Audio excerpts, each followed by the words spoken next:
Alors bonjour à tous, heureux de vous retrouver chers amis en cette dernière journée de 2024. C'est mardi 31 décembre, 8h, ou plutôt 9h16, 9h16 heure du Québec. Merci à ceux qui sont abonnés, ceux qui ne sont pas fait là maintenant. Merci à ceux qui m'envoient des liens et des messages toujours pertinents, intelligents et très appréciés. Merci à ceux qui vont commenter, me dire d'où vous regardez, écraser le petit pouce en l'air et partager la vidéo. Tout de suite, je vous partage un montage. Vous me direz si ça vous fait penser à quelque chose. C'est en anglais, mais c'est bien facile à comprendre. On nous prépare pour la prochaine pandémie. Et là, on parle de la grippe aviaire. Vous allez voir tous les médias, dans les dernières heures, sur quoi ils mettent l'heure ou l'emphase, si vous voulez. Vous me direz si ça vous rappelle quelque chose. On y va. The CDC says the bird flu has mutated as a 65-year-old patient in Louisiana is suffering the nation's first severe infection. Dr. Wen, is bird flu in humans super dangerous? Well, the World Health Organization estimates that in prior outbreaks of the bird flu, that the mortality rate is 52%. 52%. However, in this most recent outbreak, it seems that most cases have been mild, and maybe some people even have asymptomatic infection. And it's not there, but California worries me because of all the spread in cattle in California. That's absolutely unprecedented, and that's why we have a level of alert here, and we need to be vigilant.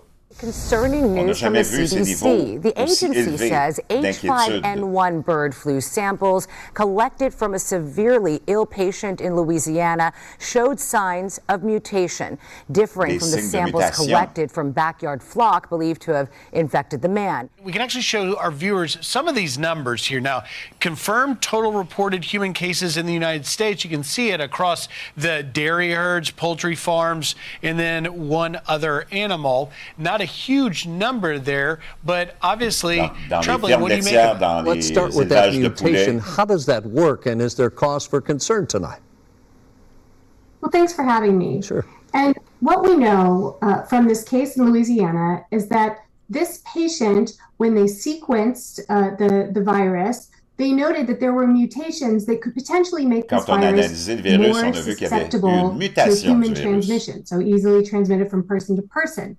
Now, that said, there's some really important news here, and that is they sequenced the virus that was found in the backyard flock of birds and the virus from this person, and those birds did not have a mutation that showed any kind of adaptation to humans. So really, this happened in that person, and we think that's really important because it means that what's circulating in the birds is actually not something that's transmissible from person to person at this point. So that's really the important piece of news here. Now, that said, there was some data that suggests that this strain is only a few mutations away from becoming transmissible. So good to keep our eye on it. Let me sort this out for you, Griffin. I've talked to top officials at CDC over the past week about this. There's two different types of bird flu out there. The one in the dairy cattle that you're seeing, 866 herds already, 660 in California. That's the type called B313.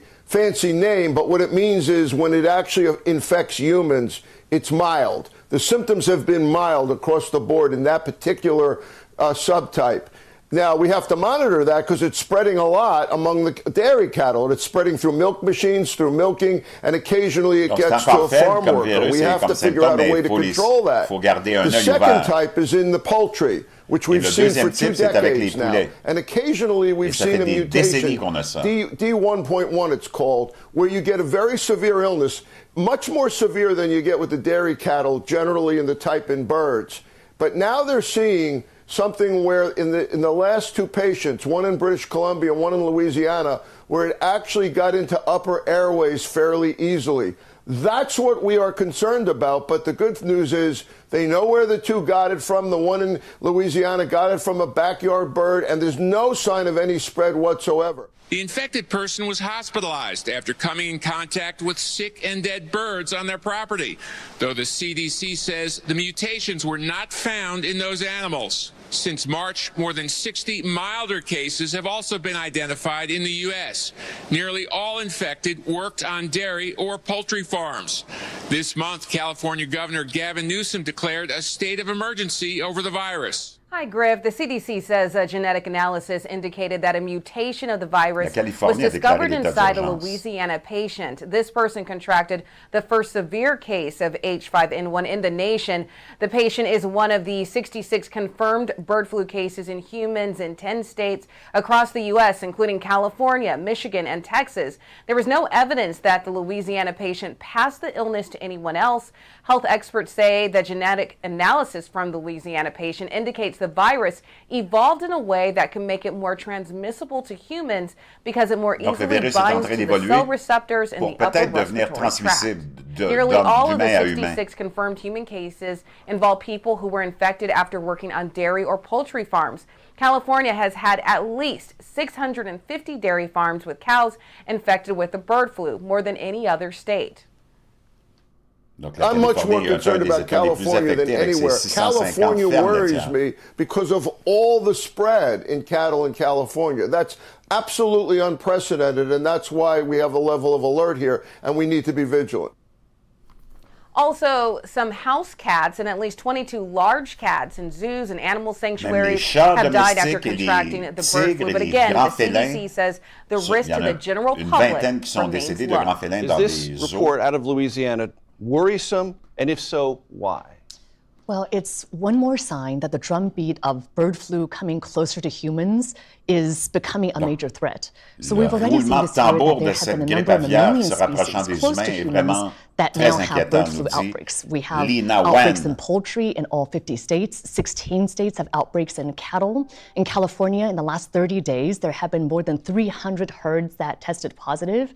And now we have 66 cases of bird flu in humans. 66 and this is almost cases, certainly a significant undercount because we have not been doing nearly enough testing, so we really don't know the extent of bird flu that's out there in humans. But this particular case, it's someone who is severely ill, but not only that, researchers have isolated the virus in this individual who is sick in Louisiana, and they found that this particular strain of the virus appears to have acquired mutations that make it more likely to bind to airway receptors. Bird flu has been around for a long time. About 30 years. Yeah, exactly, but it hasn't been a major issue in humans because while it spreads among birds, it hasn't really spread among mammals. But now there is this mutation, and there's another concern now major too, which is that we're in flu season. And it's possible that a single person could have bird flu and seasonal flu at the same time. Something called reassortment. That's right. Where things change because of one illness becoming another illness through reassortment of a mutated virus. That's right, and so the viruses could exchange genes. You could develop a new hybrid virus. And if you now have a virus that's more contagious and causes more severe disease, that's when it becomes a major threat to humankind. What should be happening in the Biden administration right now that isn't going on? Yeah, there are two main things that they should be doing in the days that they have left. The first is to get testing out there. I feel like we should have learned our lesson from COVID that just because we aren't testing, it doesn't mean that the virus isn't there. It just means that we aren't looking for it. We should be having rapid tests, home tests available to all farm workers, to their families, for the clinicians taking care of them so that we aren't waiting for public labs and CDC labs to tell us what's bird flu or not. And the second very important thing is this is not like the beginning of COVID where we were dealing with a new virus, we didn't have a vaccine. There actually is a vaccine developed already against H5N1. The Biden administration has contracted with the manufacturers to make almost 5 million doses of the vaccine. However, they have not asked the FDA to authorize the vaccine. There's research done on it. They could get this authorized now and also get the vaccine out and to farm workers and to vulnerable people. I think that's the right approach because we don't know what the Trump administration is going to be doing on bird flu. If they have people coming in with anti-vaccine stances, could they... Donc vraiment, chers amis, je ne sais pas ce que vous en pensez, mais ça recommence.